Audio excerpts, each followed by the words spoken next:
Okay जी।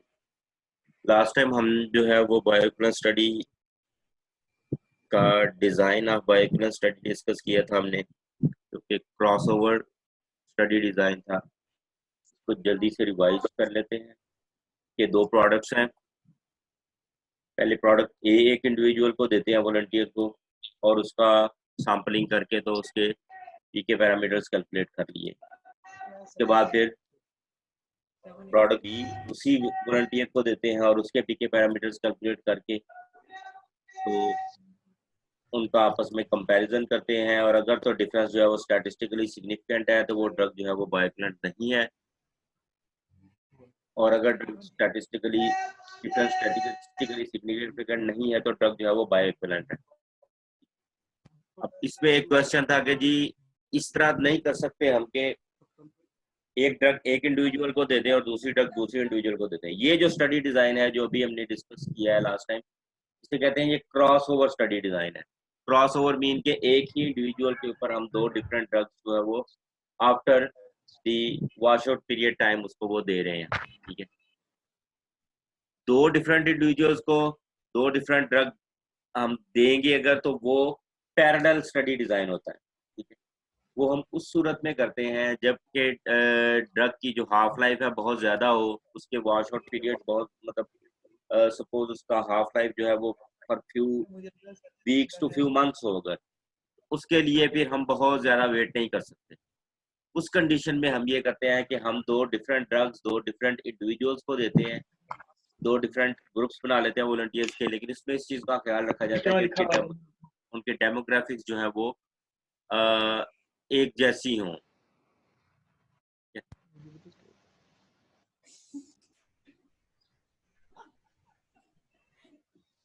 ठीक है, अच्छा। जो पैरेलल स्टडी डिजाइन है वो डिस्कस करते हैं जी। इसमें क्या है, प्रोडक्ट ए है और प्रोडक्ट बी है दोनों। ठीक है, प्रोडक्ट ए के लिए ग्रुप ए है, प्रोडक्ट बी के लिए ग्रुप बी है।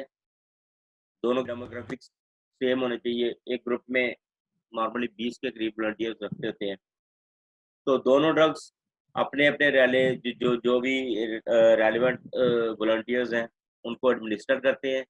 उसके बाद उनकी सैम्पलिंग करके तो उनके पीके पैरामीटर्स कैलकुलेट कर लेते हैं। ठीक है, और ज़्यादा वॉलंटियर्स ज़्यादा, उनके हर एक का एयूसी, हर एक के पीके पैरामीटर्स अलग अलग, और उन सबको हम कंपेयर करते हैं और डिफरेंस देखते हैं आपस में उनका। और वही इसी तरह अगर तो डिफरेंस स्टैटिस्टिकली सिग्निफिकेंट है तो वो बाइकोलेंट नहीं है ड्रग। अगर सिग्निफिकेंट नहीं है डिफरेंस दोनों के एयूसी उनके पीके पैरामीटर्स में, तो वो ड्रग जो है वो बायोइक्विवेलेंट है। ठीक है, तो ये भी एक स्टडी डिजाइन है फॉर बायोइक्विवेलेंट स्टडी। एक क्रॉसओवर स्टडी डिजाइन है और एक जो है वो पैरेलल स्टडी डिजाइन है। अब ये जो पैरेलल स्टडी डिजाइन है ये एक और पर्पस के लिए भी यूज होता है कि अगर हमने किसी ड्रग का फार्माकोकाइनेटिक्स को कंपेयर करना है दो डिफरेंट ग्रुप्स में, एक कोई पेशेंट ग्रुप है और एक हेल्दी वॉलंटियर्स है, अगर हमने कंपेयर करना है कि जी फार्माकोकाइनेटिक्स जो है वो हेल्दी और पेशेंट्स के अंदर डिफरेंट होती है या सेम होती है, क्योंकि अक्सर डिजीजेस की वजह से पेशेंट की फिजियोलॉजी चेंज होती है। उनका जो है वो सपोज रीनल फेलियर है अगर किसी का, या अगर इवन कोई जीआईटी प्रॉब्लम है तो उसमें भी एब्जॉर्प्शन जो है वो अफेक्ट हो सकती है। तो उसके लिए हम पैरेलल स्टडी डिजाइन इस तरह करते हैं कि प्रोडक्ट एक है जिसकी हमने स्टडी करनी है, उसके लिए एक ग्रुप जो है वो पेशेंट्स का ले लेते हैं और एक ग्रुप हेल्दी वॉलंटियर्स का ले लेते हैं। उसके बाद ये सेम ड्रग सेम डोज दोनों ग्रुप्स को देते हैं, हेल्दी और पेशेंट को, और उसके बाद फिर उसी तरह उनके जो है वो सैम्पलिंग करके तो उनके पैरामीटर्स कैलकुलेट कर लेते हैं सारे, या ज़्यादा ग्रुप बड़े ग्रुप में उन सबके फिर पैरामीटर्स कैलकुलेट करके, और फिर उनका डिफरेंस आपस में देखते हैं। अगर तो डिफरेंस उनका स्टैटिस्टिकली सिग्निफिकेंट हो, इसका मतलब है कि दोनों ग्रुप्स के अंदर फार्माकोकाइनेटिक्स डिफरेंट हैं ड्रग की, तो पेशेंट के अंदर हम वो वाली डोज नहीं दे सकते जो कि हेल्दी वॉलंटियर्स में नॉर्मली जो फेज 3 क्लिनिकल ट्रायल्स होते हैं जिसमें हम डोज डिसाइड करते हैं, वो हम हेल्दी वॉलंटियर्स के ऊपर स्टडीज की होती हैं during the new drug development. जो फार्माकोकाइनेटिक स्टडीज हैं वो हेल्दी वॉलंटियर्स के ऊपर की होती है। ठीक है, तो उसके बाद जब ड्रग अप्रूवल हो जाती है, मार्केट में आ जाती है, फिर इस तरह की स्टडीज करने की जरूरत होती है अगर कोई चांस हो इस तरह का कि ये इस पेशेंट्स के अंदर या तो थेरेपेटिक आउटकम नहीं आ रहा है या पेशेंट्स को नॉर्मल डोज देने पे टॉक्सिसिटी हो रही है, तो फिर ये स्टडीज करने की जरूरत पड़ती है कि हम देखें तो सही कि कहीं काइनेटिक्स डिफरेंट तो नहीं है इसकी पेशेंट में। तो फिर पेशेंट में अगर काइनेटिक्स इसकी डिफरेंट हो तो हम पेशेंट के लिए फिर डिफरेंट डोज डिसाइड करते हैं। उसमें फिर हम ये देखते हैं कि पेशेंट के कौन कौन से फैक्टर्स हैं which are affecting the pharmacokinetics of drug. उन फैक्टर्स की बेस पे फिर हम नई डोज देते हैं। नई डोज जो भी डिसाइड करते हैं वो फिर पेशेंट के फैक्टर्स की बेस पे करते हैं। फॉर एग्जांपल अगर किसी पेशेंट में रीनल फेलियर है तो उसका क्रेटिनिन क्लीयरेंस अगर अफेक्ट कर रहा है, क्रेटिनिन क्लीयरेंस की वजह से ड्रग की काइनेटिक्स चेंज हो रही है, उसकी क्लीयरेंस चेंज हो रही है, अगर अगर उसकी क्लीयरेंस चेंज होगी तो डेफिनेटली उसका एयूसी भी चेंज होगा। क्लीयरेंस और एयूसी का रिलेशन आपको पता है, clearance is to dose over AUC. ठीक है, तो अगर एयूसी क्लीयरेंस चेंज होगी तो उसका एरिया अंडर द कर्व भी चेंज होगा। तो इसलिए फिर हमें डोज भी उस पेशेंट के ग्रुप को सामने रख के तो उसी तरह की डोज देनी पड़ेगी। तो ये भी एक पैरेलल स्टडी डिजाइन होता है। ठीक है, लेकिन ये सर ये अगर इसका स्टैटिस्टिकली जी जी सर ये स्टैटिस्टिकली इनसिग्निफिकेंट का क्या मतलब है? ये हम उसकी कंपेयर करते हैं फार्माकोकाइनेटिक पैरामीटर्स को। फॉर एग्जांपल एक का एरिया अंडर द कर्व है हमारे पास 80 मिलीग्राम आवर्स पर लीटर, दूसरी ड्रग का एरिया अंडर द कर्व आता है हमारे पास 100 मिलीग्राम आवर्स पर लीटर। ठीक है, दोनों डिफरेंट हैं, आपस में डिफरेंस है, लेकिन कुछ स्टैटिस्टिकल टेस्ट होते हैं जिसकी बेस पे हमने एक प्री डिसाइडेड या प्री डिफाइंड क्राइटेरिया रखा होता है कि अगर डिफरेंस इससे ज्यादा होगा तो वो जो है डिफरेंस स्टैटिस्टिकली सिग्निफिकेंट है, अगर डिफरेंस इससे कम है तो वो स्टैटिस्टिकली इनसिग्निफिकेंट है। उसके लिए हम जो है वो पहले हाइपोथेसिस जो होता है उसके अंदर हम डिसाइड करते हैं कि जी हमारा कितने परसेंट जो है वो लेवल ऑफ कॉन्फिडेंस है कि इनका आपस में डिफरेंस इतना नहीं होगा, और अगर डिफरेंस है तो हमारे लिए एक्सेप्टेबल कितना है। नॉर्मली फार्माकोकाइनेटिक्स में प्लस माइनस 20% होता है। ठीक है, मीन की अगर 80% एक ड्रग का area under the curve 100 milligram hours per litre है, दूसरे का 90 है, इसका मतलब है कि 20% से कम का डिफरेंस है, तो ये स्टैटिस्टिकली नॉन सिग्निफिकेंट डिफरेंस है।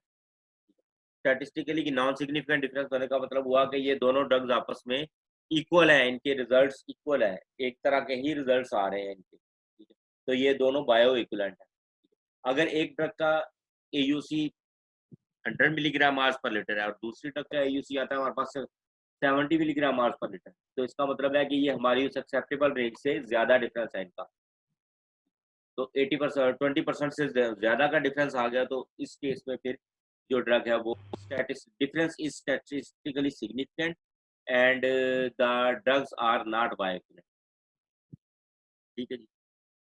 इसी तरह पेशेंट्स और हेल्दी वॉलंटियर्स में भी अगर डिफरेंस सिग्निफिकेंट होगा तो इसका मतलब है कि हमें पेशेंट्स के लिए अलग डोज देनी पड़ेगी, डिफरेंट डोज देनी पड़ेगी।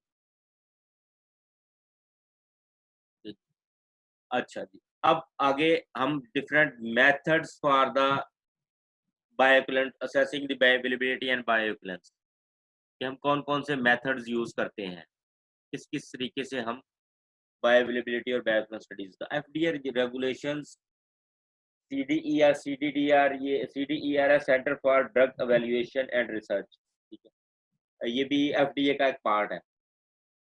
List the following approaches to determine the bioequivalence. सबसे पहले जो हमने अभी डिस्कस किया है कि in vivo measurement of active moieties in the biological fluids और फार्माकोकाइनेटिक स्टडीज।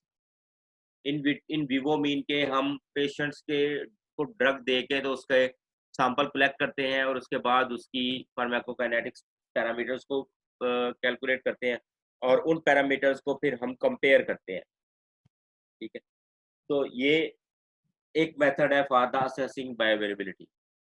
इनको हम फिर फर्दर जो है वन बाय वन फिर डिटेल में डिस्कस करते हैं अभी। दूसरा in vivo pharmacodynamic comparison. Pharmacodynamic comparison mean के हम ड्रग के इफेक्ट्स को चेक करें कि फॉर एग्जांपल हम उसकी काइनेटिक्स अगर नहीं करना चाहते तो उसके लिए ये है कि हम उसकी जो फार्माकोडायनामिक इफेक्ट है कोई भी उसका उसका अगर कोई एंटी हाइपरटेंसिव ड्रग है तो उसका ब्लड प्रेशर को हम देखें, ब्लड प्रेशर कंपेयर करें कि एक ड्रग देने से ब्लड प्रेशर पेशेंट का कितना कंट्रोल हुआ था, दूसरी ड्रग देने से कितना कंट्रोल हुआ था, या जो हाइपोग्लाइसेमिक ड्रग्स हैं, ठीक है, उनमें ब्लड ग्लूकोज लेवल को हम कंपेयर कर सकते हैं। तो फार्माकोडायनेमिक कंपैरिजन भी कर सकते हैं for the bioavailability for the bioequivalence of the drug, ठीक है। अगर हम ड्रग की फार्माकोकाइनेटिक स्टडीज नहीं कर सकते, मेजॉरिटी ऑफ द केसेस हम फार्माकोकाइनेटिक स्टडीज को ही कंपेयर करते हैं, उनके जो भी पिछली स्लाइड पे हमने डिस्कस किया कि उनके पीके पैरामीटर्स को after collecting the samples at different time intervals, और उनका फिर ड्रग कंसंट्रेशन मेजर करके और कंसंट्रेशन से फिर हम उसको कंपेयर करते हैं। Third method in vivo clinical comparison, clinical outcome का कंपैरिजन कि पेशेंट ठीक हुआ है या नहीं हुआ। फॉर एग्जांपल अगर कोई एनाल्जेसिक ड्रग है, उसमें हम ये देखते हैं कि जी ये ड्रग देने से पेशेंट की पेन खत्म हो गई है और एक ड्रग देने से पेन खत्म नहीं हुई, ठीक है। उसमें फिर कोई कैटेगराइज नहीं है, या पेन खत्म हो गई है या खत्म नहीं हुई, ठीक है। या अगर कोई जो है वो एंटीपायरेटिक ड्रग है, तो उससे अगर पेशेंट का फीवर खत्म हो गया या नहीं हो गया। तो क्लिनिकल आउटकम्स को हम कंपेयर करते हैं कि अगर दोनों ड्रग्स दे के पेशेंट ठीक हो गया, तो इसका मतलब है कि दोनों बायोइक्विवेलेंट। अगर एक ड्रग देने से पेशेंट ठीक हो रहा है, दूसरी जो है वो ब्रांड देने से पेशेंट ठीक नहीं हो रहा है, इसका मतलब है कि दोनों बायोइक्विवेलेंट नहीं है। और ये नॉर्मली कई दफ़ा हमारी जनरल ऑब्जर्वेशन में भी ये चीज़ आ जाती है कि एक ब्रांड का एक पेशेंट अगर मेडिसिन खा रहा है और अगर वो ब्रांड अवेलेबल नहीं है और कोई दूसरा ब्रांड लिया और उससे पेशेंट ठीक नहीं होता, ठीक है, इसका मतलब है कि वो जो दूसरा ब्रांड है वो पहले वाले का बायोइक्विवेलेंट नहीं होता। और कुछ लोगों के ऊपर साइकोलॉजिकल डिपेंडेंस भी होती है ब्रांड की, कि एक ब्रांड ले रहे हैं तो वो उसी के ऊपर वो डिपेंड करते हैं, अगर कोई और ब्रांड उनको दें भी तो वो खा भी लेंगे तो वो ठीक नहीं होते उससे, ठीक है। वो खुद भी कहते हैं कि जी हमें नहीं फ़र्क पड़ रहा है इससे। तो खैर क्लिनिकल आउटकम को भी हम कंपेयर कर सकते हैं। फिर और जो है in vitro comparison, in vitro comparison में क्या आ जाएगा कि आप जो है वो इन विट्रो डिसोल्यूशन स्टडीज़ करें। 2 टैबलेट्स लेके तो उन दोनों की डिसोल्यूशन स्टडीज़ करें, लेकिन ये जो ये जो सीक्वेंस आ रहा है ऊपर से नीचे जो तरतीब आ रही है, ये सारी की सारी जो है वो इनका जो कह लें कि आप रिकमेंडेड प्रेफ़रेंसेस के हिसाब से है, या उनकी जो ऑथेंटिसिटी के हिसाब से है। तो नंबर 1 जो है in vivo measurement of active moiety active drug concentration in biological fluid जो है वो सबसे ज़्यादा रिकमेंडेड है और सबसे ज़्यादा यूज़ होने वाला मेथड है। और इन विट्रो कंपैरिज़न जो है ये सबसे लेस रिकमेंडेड है उस केस में जब आप बिल्कुल रिस्क नहीं लेना चाहते किसी भी टैबलेट का ह्यूमन के ऊपर, ठीक है, ह्यूमन वॉलंटियर के ऊपर। या फिर अगर ये है कि वो ड्रग ऐसी है कि जिसमें in vivo bio equivalence studies को वेव ऑफ किया हुआ है कि आप इन विवो ना भी करेंगे तो वो ठीक है, ठीक है। नॉर्मली जो बीसीएस क्लास 2 की ड्रग्स हैं, बीसीएस क्लास 1 की ड्रग जो हैं वो, उनमें बायोइक्विवेलेंस की ज़रूरत नहीं होती, उनमें सिर्फ यही रिकमेंडेड है कि आप उसका सिर्फ इन विट्रो कंपैरिज़न कर लें, अगर वो इन विट्रो रिजल्ट्स सेम दे रही हैं तो फिर इन विवो करने की ज़रूरत नहीं है। अच्छा, उसके बाद drug products that are not intended to absorb into the blood stream, ठीक है। फॉर एग्जांपल जो कुछ ड्रग्स हैं जो कि टॉपिकल यूज़ के लिए होते हैं, ठीक है। Bioavailability may be assessed by rate and extent to which drug becomes available at the site of action. तो वो ड्रग्स जिनके लिए एब्जॉर्प्शन ज़रूरी नहीं है to find to produce its therapeutic effect, ठीक है।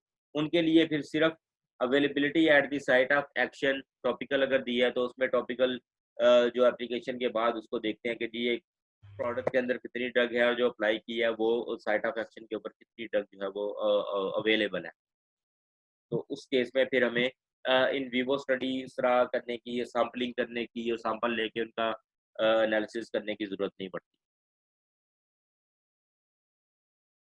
तो जी माशाल्लाह आज तो 75 स्टूडेंट्स हैं, लग रहे सारे बैठे भी हों। अच्छा, नेक्स्ट जो है वन बाय वन इनको डिस्कस करते हैं। इन vivo measurement of active moiety in biological fluids, ठीक है। This is the most sensitive, accurate and reproducible approach. तो सबसे ज्यादा यही वाला अप्रोच यूज होती है फॉर दी बायोइक्विवेलेंस स्टडी जो है वो चेक करने के लिए ड्रग्स की, for all systemically active drugs with few exceptions. कुछ एक्सेप्शन हैं जिनके लिए हम इसको नहीं यूज करते, लेकिन normally these bioequivalence study should be demonstrated by in vivo study based on the pharmacokinetic endpoints। ये जो exceptions है वो यही है कि जो बायोवेवर ड्रग्स हैं कुछ, ठीक है, कि जिनके लिए हमें इन विट्रो स्टडी पे ही हम जो है वो that is considered as sufficient to prove the bio equivalence of the drugs. Otherwise जो है वो जितनी भी सिस्टेमिकली एक्टिव ड्रग्स हैं उनके लिए हम यही मेथड यूज करते हैं कि हम ड्रग की सैम्पलिंग करके तो उनका फार्माकोकाइनेटिक पैरामीटर्स को कंपेयर करते हैं। दो अप्रोचेज हैं इसमें। Number 1 plasma drug concentration find करते हैं बायोअवेलेबिलिटी को देखने के लिए और बायोअवेलेबिलिटी को कंपेयर करके फिर हम बायोइक्विवेलेंस को देखते हैं। दूसरी अप्रोच क्या हो सकती है जिससे हम बायोअवेलेबिलिटी को एस्टिमेट कर सकते हैं प्लाज्मा में सैंपल लिए बगैर? कोई अगर बता दे मुझे, मैंने बताया हुआ है आपको पहले, शायद पिछले सेमेस्टर के स्टार्ट में कहीं पे बात हुई। सर क्वेश्चन रिपीट कर दें। एक मिनट। ये वर्दा कुछ पूछना चाह रही है शायद। सर मैं हूँ आयशा, मैं कह रही हूँ क्वेश्चन अच्छा। रिपीट कर दें। क्वेश्चन ये है कि बायोअवेलेबिलिटी हम मेजर करने के लिए क्या करते हैं कि AUC लेते हैं, उसको कंपेयर करते हैं। ठीक है, तो एक और भी मेथड है कोई बायोअवेलेबिलिटी एस्टिमेट करने का, ड्रग की इनडायरेक्ट मेथड है बायोअवेलेबिलिटी को देखने का। सर यूरिन में अनचेंज्ड ड्रग। जी बिल्कुल, वेरी गुड।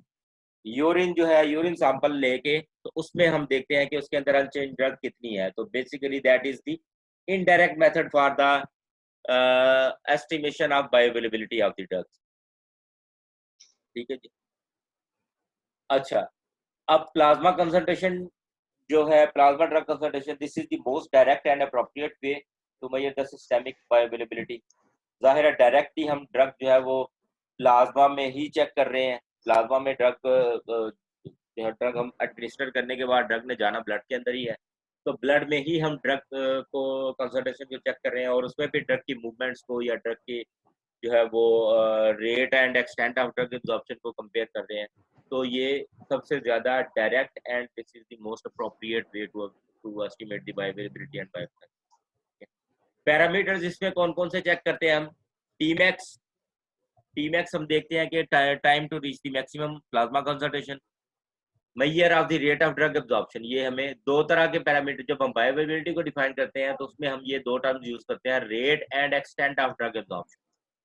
तो रेट ऑफ ड्रग एब्जॉर्प्शन को जो पैरामीटर डिस्क्राइब कर रहा है वो है टीमैक्स, कि टीमैक्स जितना ज्यादा होगा उतना ही कम रेट ऑफ ड्रग एब्जॉर्प्शन है। ठीक है, टीमैक्स ज्यादा होने का मतलब है कि एक ड्रग का टीमैक्स 1 आ रहा है, एक ड्रग का टीमैक्स 4 आ रहा है। तो जिस ड्रग का टीमैक्स 4 आ रहा है इसका मतलब है कि वो स्लोली एब्जॉर्ब हो रही है, आहिस्ता आहिस्ता एब्जॉर्ब हो रही है, उसका एब्जॉर्प्शन रेट कांस्टेंट कम है और वो टाइम ले रही है एब्जॉर्ब होने में। ठीक है, तो उसका रेट ऑफ एब्जॉर्प्शन कम है। जिसका टीमैक्स कम होगा उसका रेट ऑफ एब्जॉर्प्शन ज्यादा है। ठीक है, बिल्कुल उसी तरह जिस तरह हाफ लाइफ और के का रिलेशन है आपस में, उसी तरह टीमैक्स का और क्या नाम है उसका, एब्जॉर्प्शन रेट कांस्टेंट का भी जो है वो है रिलेशन है कि जिसका एब्जॉर्प्शन रेट कांस्टेंट ज्यादा होगा उसका टीमैक्स कम है, जिसका एब्जॉर्प्शन रेट कांस्टेंट कम है उसका टीमैक्स ज्यादा होगा। ठीक है, मैंने तो डिवाइस नहीं कहीं भी रखी, मुझे क्या बताओ, वो उधर बड़ी होगी कहीं।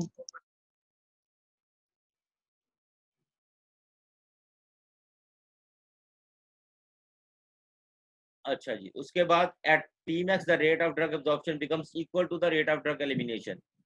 जब टीमैक्स आ जाता है तो वो पॉइंट होता है कि पहले ये होता है कि कंसंट्रेशन जब ऊपर की तरफ जा रही है तो उस टाइम पे ड्रग एब्जॉर्ब ज्यादा हो रही है और एलिमिनेट कम हो रही है। ठीक है, जब टीमैक्स आ जाता है तो उस टाइम पे दोनों पैरामीटर्स इक्वल हो जाते हैं, रेट ऑफ ड्रग एब्जॉर्प्शन और एलिमिनेशन बिल्कुल इक्वल हो जाती है।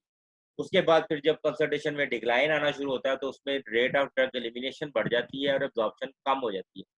ड्यूरिंग एब्जॉर्प्शन फेज एलिमिनेशन हो रही होती है और ड्यूरिंग एलिमिनेशन फेज भी एब्जॉर्प्शन हो रही होती है। ठीक है, लेकिन फर्क सिर्फ ये होता है कि पहले एब्जॉर्प्शन ज्यादा होती है तो कंसंट्रेशन बढ़ रही होती है और बाद में फिर एब्जॉर्प्शन कम होती है, एलिमिनेशन ज्यादा होती है तो कंसंट्रेशन जो है वो डिक्लाइन की तरफ जा रही होती है, कम होना शुरू होती है। अच्छा, दूसरा जो पैरामीटर है वो सीमैक्स। ठीक है, सीमैक्स का unit milligram per litre, microgram per mL या नैनोग्राम पर एमएल या माइक्रोग्राम पर लीटर। ठीक है, तो it relates with the pharmacodynamics of the drug. Cmax हमें बताता है कि फार्माकोडायनेमिक्स कैसी होगी, पर्टिकुलरली फॉर अगर हमें उसका मिनिमम इफेक्टिव कंसंट्रेशन और मिनिमम टॉक्सिक कंसंट्रेशन का पता है। मीन के अगर हमें उसकी थेरापेटिक विंडो का पता है तो हम सिर्फ Cmax से हम ये डिसाइड कर सकते हैं कि ये ड्रग का थेरापेटिक आउटकम आएगा या नहीं आएगा, या ये ड्रग कंसंट्रेशन की टॉक्सिक तो नहीं हो रही, ठीक है। तो ये basically directly related to the pharmacodynamics of the drug है, ये हमें डायनामिक्स के बारे में डायरेक्टली बता रही होती है। अगर हम ग्राफ को देखें इसका और उसमें Cmax देखें तो Cmax अगर तो वो थेरापेटिक विंडो के दरमियान है तो इसका मतलब है कि ड्रग जो है वो ठीक है। अगर उससे नीचे है तो थेरापेटिक फेलियर है, अगर उससे ऊपर जा रही है तो इसका मतलब है कि ड्रग जो है वो टॉक्सिसिटी कॉज कर सकती है, ठीक है। although not has a unit of rate but is used in bioequivalence studies as a measure of rate of drug absorption। इसका जो यूनिट है वो उसमें तो रेट का कहीं पे मेंशन नहीं है, कहीं पे टाइम का जिक्र नहीं है, लेकिन Cmax जो है इसको ये आप कह सकते हैं कि ये भी indirectly rate of drug absorption को शो कर रही है। यानी अगर Cmax जल्दी आ गया है तो रेट ऑफ ड्रग एब्जॉर्प्शन ज्यादा है, अगर Cmax डिलेड आ रहा है तो रेट ऑफ ड्रग एब्जॉर्प्शन कम है। इसी तरह अगर Cmax किसी ड्रग का जल्दी आ रहा है और वो ज्यादा है, बहुत ज्यादा है, और एक ड्रग का उसका Cmax डिलेड आ रहा है लेकिन उसका जो है वो Cmax भी कम है, तो दोनों में रेट ऑफ ड्रग एब्जॉर्प्शन फर्क होगा। जिसका Cmax डिलेड आ रहा है उसका रेट ऑफ एब्जॉर्प्शन भी कम है। तो ये इनडायरेक्टली आप कह सकते हैं कि रेट ऑफ ड्रग एब्जॉर्प्शन को ही रिफ्लेक्ट कर रहा है Cmax, ठीक है। उसके बाद जो पैरामीटर है वो सबसे important parameter area under the curve, जिसको हम कंपेयर करते हैं, और बायो अवेलेबिलिटी के लिए भी हम इसी पैरामीटर को ज्यादा कंपेयर करते हैं। AUC क्यों कंपैरिजन इसका जो है वो जरूरी है, या ये सबसे ज्यादा सूटेबल पैरामीटर क्यों है, क्योंकि this provides the measure of the extent of the drug absorption, कि ड्रग कितनी ज्यादा एब्जॉर्ब हुई है, ठीक है, independent of the route of administration and process of the drug elimination. इसमें कोई रूट ऑफ एडमिनिस्ट्रेशन, अगर हमने same amount of drug oral route से और सेम अमाउंट ऑफ ड्रग हमने जो है वो इंट्रावेनस रूट से दी है या इंट्रामस्कुलर रूट से दी है, तो उन दोनों का अगर तो बायो अवेलेबिलिटी सेम है तो उनकी AUC भी सेम होगी। तो ये रूट ऑफ ड्रग एडमिनिस्ट्रेशन की वजह से AUC चेंज नहीं होता नॉर्मली, ठीक है। यानी अगर उसका बायो अवेलेबिलिटी कांस्टेंट हो दोनों की, तो दोनों रूट्स, या फिर प्रोसेस ऑफ ड्रग एलिमिनेशन, अगर ड्रग एलिमिनेशन अगर किडनी के थ्रू हो रही है या लिवर के थ्रू हो रही है तो वो ड्रग एलिमिनेशन के प्रोसेस की वजह से AUC पे इफेक्ट नहीं होता। फॉर एग्जांपल एक ड्रग हमने अगर एक रूट से दी है तो उसकी जो एलिमिनेशन है वो फास्ट हो रही है, अगर एक जो ड्रग है वो उसका एलिमिनेशन फास्ट हो रही है और दूसरी ड्रग उसकी एलिमिनेशन स्लो हो रही है, तो उनका जो AUC है वो ऑलमोस्ट सेम ही रहेगा, क्योंकि AUC बेसिकली जो वो total load of drug in the body है, कि ड्रग कितनी एब्जॉर्ब हुई और कितनी टोटल एब्जॉर्ब हो गए तो बॉडी में कंसंट्रेशन गई और वो फिर एलिमिनेट हुई। जिसका एलिमिनेशन रेट जिसका सॉरी वो प्रोसेस ऑफ ड्रग एलिमिनेशन, यानी independent of the route of, अगर डिफरेंट रूट से हमने ड्रग दी है और उसकी बायोइक्विवेलेंस जो है वो बायो अवेलेबिलिटी सेम है, तो इसका मतलब है कि AUC भी सेम होगा, ठीक है। और process of drug elimination mean के इंडिपेंडेंट है ड्रग एलिमिनेशन के, या तो ड्रग अगर बेशक लिवर से एलिमिनेट हो रही है या वो किडनी से एलिमिनेट हो रही है, इससे कोई फर्क नहीं पड़ता, ठीक है। AUC का फर्क तब पड़ेगा जब उसका एलिमिनेशन फास्ट होगी या स्लो होगी पहले से, ठीक है। एलिमिनेशन के रेट पे अगर इफेक्ट आएगा, उसकी क्लियरेंस चेंज होगी, तो क्लियरेंस चेंज होने की वजह से उसका AUC चेंज होगा। लेकिन अगर उसका process of drug elimination same रहता है तो वो फिर उसका AUC जो है वो उसके ऊपर कोई इफेक्ट नहीं आएगा, ठीक है। अच्छा, for many drugs AUC is directly proportional to the dose. ये हम पहले भी इस चीज को डिस्कस किया हुआ है, तो भी थोड़ा सा सिर्फ ग्राफ के फॉर्म में, कि ये एक ड्रग है, उसके हमने 3 डोजेस दिए और 3 AUC हैं उसके, ठीक है। 250 मिलीग्राम डोज A है, 500 मिलीग्राम डोज B है और 1000 मिलीग्राम जो है वो डोज C है। 3 डिफरेंट डोज देने से तो AUC is directly proportional to the dose. जैसे जैसे डोज बढ़ रही है वैसे वैसे AUC भी बढ़ रहा है उस ड्रग का, ठीक है। तो इनका रिलेशन अगर हम देखें डोज और AUC का, जो एक स्ट्रेट लाइन आ रही है कि डोज भी बढ़ रही है और AUC भी बढ़ रहा है। इस तरह की जो फार्माकोकाइनेटिक्स है इसको हम क्या कहते हैं, लीनियर फार्माकोकाइनेटिक्स है या नॉन लीनियर है ये? जी कोई जवाब देगा? लीनियर फार्माकोकाइनेटिक्स है। अच्छा, अगर डोज चेंज होने से AUC पे फर्क ना पड़े डोज बढ़ाने से, तो फिर वो फार्माकोकाइनेटिक्स जो वो नॉन लीनियर होगी। अब थोड़ा सा जो है ना कुछ एक्सेप्शन आ गए, ये पहले हमने डिस्कस किया सैलिसिलेट्स और जो है एस्प्रिन है और फेनिटाइन है, इनकी काइनेटिक्स डिफरेंट होती है। In some cases AUC is not directly proportional to the dose of the drug. ठीक, उस केस में क्या होता है? ये ग्राफ ठीक है या इसमें कोई कोई मिस्टेक है? आपको क्या लग रहा है कि डोज और AUC, ये बुक में से मैंने लिया ग्राफ, ये नॉन लीनियर को शो कर रहा है। नॉन लीनियर को शो कर रहा है, लेकिन ग्राफ ठीक है।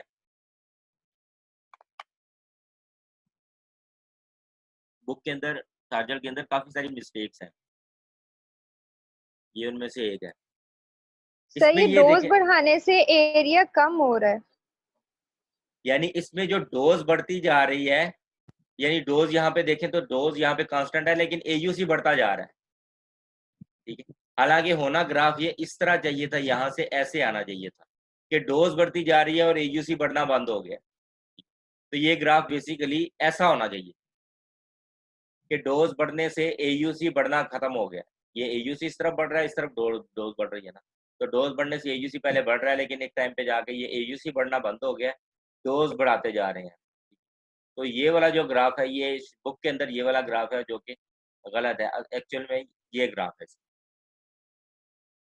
उसके बाद फिर urinary drug excretion data, indirect estimation of bioavailability. ठीक है, DU इंफिनिटी जो है that is the cumulative amount of drug excreted in the urine. इसमें हम क्या करते हैं कि डिफरेंट टाइम इंटरवल्स के ऊपर यूरिन के अंदर ड्रग कंसंट्रेशन को करते रहते हैं, एक्टिव ड्रग कंसंट्रेशन जो हमने एडमिनिस्टर की थी, मेटाबोलाइट्स को नहीं देखते। ठीक है, और ये फिर देखते हैं कि जी कितनी जो है वो ड्रग आ रही है यूरिन के अंदर, कितनी। फॉर एग्जांपल पेशेंट की ड्रग एडमिनिस्टर करने के बाद जब हमें पता है कि इसकी एलिमिनेशन स्टार्ट हो रही है, तो उसका यूरिन सैंपल ले लें, उसके अंदर कंसंट्रेशन देख लें, फिर उसके 1-2 घंटे के बाद यूरिन सैंपल ले लें, फिर 4 घंटे के बाद, फिर 8 घंटे या 24 आवर्स तक डिफरेंट टाइम्स के ऊपर कंसंट्रेशन उसकी देखते जाएं और उसकी कंसंट्रेशन को ऐड करते जाएं कि इतनी ड्रग हमारी रिकवर हो चुकी है, हमने कितनी ड्रग एडमिनिस्टर की थी और कितनी ड्रग रिकवर हो चुकी है। ठीक है, और अगर तो जितनी ड्रग एडमिनिस्टर की थी सारी की सारी ड्रग उसमें यूरिन के अंदर आ गई, इसका मतलब है कि 100% बायोअवेलेबिलिटी उसकी जो है वो थी ड्रग की। लेकिन अगर सारी ड्रग रिकवर नहीं हो रही, इसका मतलब है कि ड्रग की बायोअवेलेबिलिटी या कम थी या फिर वो मेटाबोलाइज हो गई है बॉडी के अंदर, किसी और फॉर्म में कन्वर्ट। तो इसका जो ग्राफिकल एक्सप्रेशन है वो ये है कि ये उसका एब्जॉर्प्शन का या प्लाज्मा कंसंट्रेशन का ग्राफ है कि टाइम के बाद डिफरेंट टाइम इंटरवल्स पे पहले हम देख रहे हैं कि ड्रग की कंसंट्रेशन बढ़ रही है बॉडी में, उस टाइम पे यूरिन के अंदर कंसंट्रेशन उसकी बहुत थोड़ी है। आहिस्ता आहिस्ता यूरिन के अंदर कंसंट्रेशन बढ़ना शुरू हुई है और यहाँ पे आके पहले मैक्स टीमैक्स आने से पहले, टीमैक्स आने से पहले भी एलिमिनेशन हो रही है, लेकिन वो बहुत थोड़ी एलिमिनेशन हो रही है। ठीक है, उसके बाद फिर जब सीमैक्स आ गया, उसके बाद फिर एलिमिनेशन ज़्यादा जो है वो ड्रग की जो कंसंट्रेशन यूरिन के अंदर आनी ज़्यादा शुरू हो गई है, और ये सी टाइम के ऊपर आगे प्लाज्मा में कंसंट्रेशन बहुत कम हो गई और यूरिन के अंदर कंसंट्रेशन मैक्सिमम अचीव हो गई। इनके सी पॉइंट के ऊपर आगे ड्रग में से ड्रग जो है वो बॉडी में से सारी की सारी ड्रग जो है वो एलिमिनेट हो गई है, और जो यूरिन के अंदर है उसमें भी सारी की सारी ड्रग है वो रिकवर हो चुकी है। तो यूरिन एक्सक्रीशन डाटा जो है ड्रग का, वो हमें बताता है कि ड्रग की बायोअवेलेबिलिटी कितनी थी, या that is the indirectly estimation of the bioavailability of the drug. तो ये एक पहला मेथड है in vivo measurement of active drug moieties के ड्रग को एडमिनिस्टर करके उसके बाद उनके कंपैरिजन करके। अब इसके इसके जो यूरिन एक्सक्रीशन डाटा है इसको भी कंपेयर करके हम उसकी जो बायोकरेंस को एस्टिमेट कर सकते हैं, या ड्रग की क्लियरेंस को कंपेयर करके, क्लियरेंस को भी वो जो पैरामीटर्स लिखे हुए थे उसमें क्लियरेंस भी मेंशन किया हुआ था, क्लियरेंस भी कंपेयर करते हैं समटाइम। लेकिन नॉर्मली जो पीके पैरामीटर्स कंपेयर होते हैं, सबसे इंपॉर्टेंट उसके अंदर टीमैक्स, AUC और फिर क्लियरेंस और हाफ लाइफ, ये पैरामीटर्स कंपेयर करते हैं for the estimation of for comparison of the two brands in terms of their pharmacokinetic of the drug या फिर in terms of the bioavailability of the drug। कोई question यहाँ तक हो तो आप बता दें। उसके ऊपर वो मैसेज आ गया कि टाइम आउट हो रहा है। जी क्वेश्चन कोई?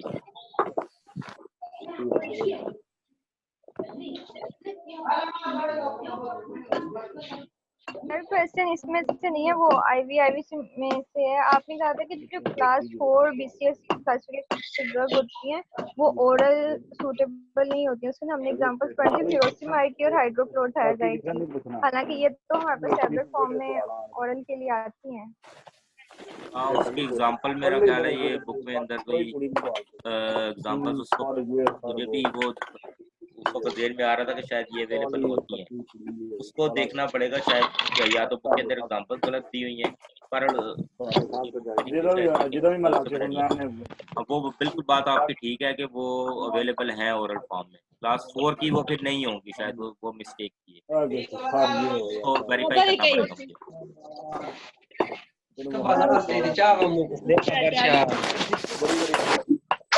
जी और कोई क्वेश्चन?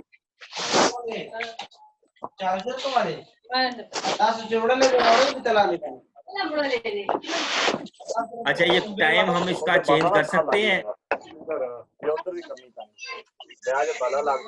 लेक्चर का, अगर हम इसको थोड़ा आफ्टरनून में कर लें?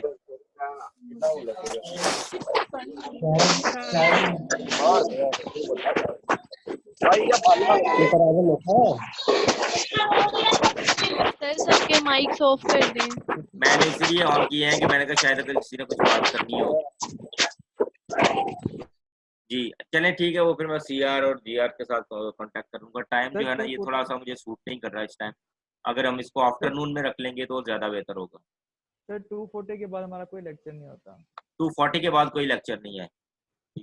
Yes sir. तो मतलब 4 बजे रखा जा सकता है? सर आप से फिर सीआरजीएस देख लें, बाकी बच्चे चलो जो ठीक सर है, लेकिन फिर बीच में ना काफी गैप आ जाएगा।